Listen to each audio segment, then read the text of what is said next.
Voici Morges, du moins de mon point de vue. Parce que aller à Morges, en transport public, c'est bien galère, non? Et pourtant, il y avait un projet de métro, hein, entre la gare de Morges et les PFL, ou même le Flon, je sais plus trop. Mais si on regarde la route qui va de Morges jusqu'à les PFL, justement, eh ben, regardez-la dans la réalité, il y a la place.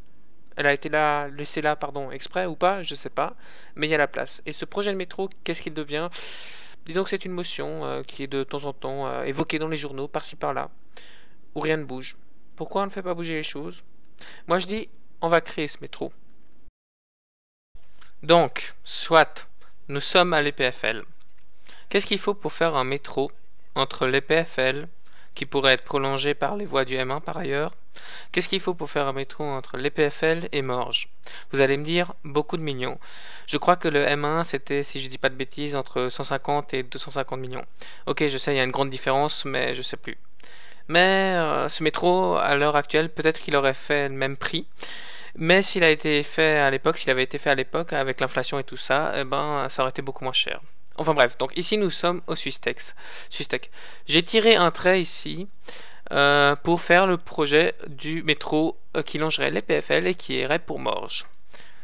Donc c'est une proposition, ça desservirait l'UNIL par là, on pourrait aussi desservir l'UNIL par le bas, qui rejoindrait ensuite par la Bourdonnette l'autre métro. Ça demanderait plus d'argent, mais pourquoi pas. À vrai dire, le M1, il était là pour le campus, hein. Il a remplacé des bus qui étaient exprès là pour l'UNIL, et il a eu beaucoup plus de succès que prévu. Enfin, comme d'habitude en Suisse, à part peut-être le tunnel de Soplan qu'on n'a pas aménagé pour le deuxième tube. Enfin, je sais pas, peut-être qu'on va le faire maintenant.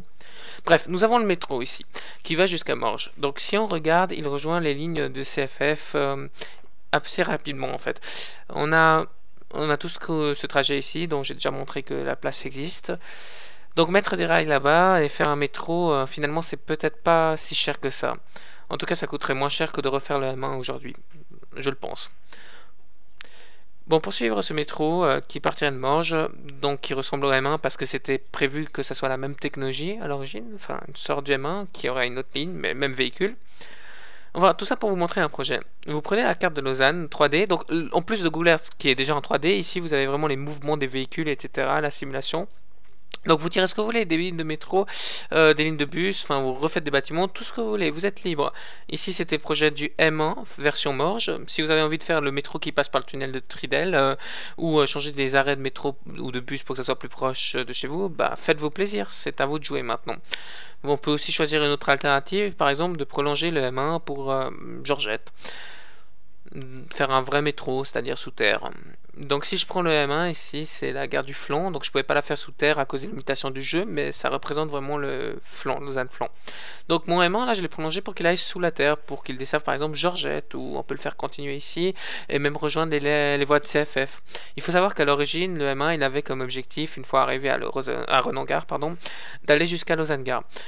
Idée qui a été abandonnée et qui pourrait même plus être refaite aujourd'hui parce que simplement la technologie du M1 a changé et qu'elle n'est plus capable de rouler sur les voies des CFF. Youpi! Quoi qu'il en soit, voici donc la simulation.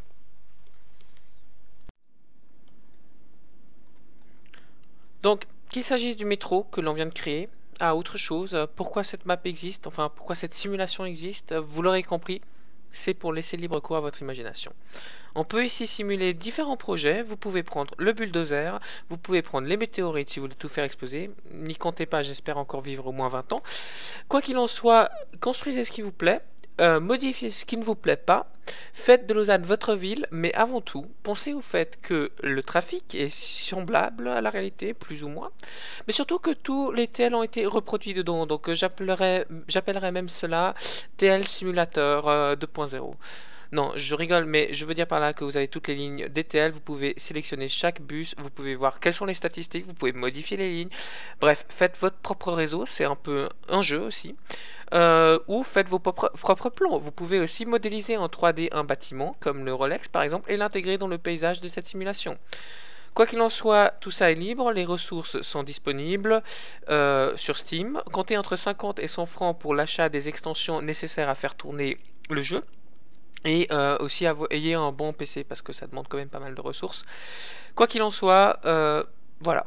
je vous laisse libre cours à votre imagination. Pour la taille de la map, on part de Lutry, on va jusque en bas, enfin pardon, je dirais Prévrange, mais plutôt Écublanc je dirais, parce que vu que Prévrange n'existe pas trop non plus, pas de métro.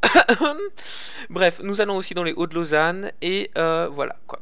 Donc finalement, TL Simulator est disponible sur lausanne3d.ch et vous pouvez en faire ce qui vous plaît.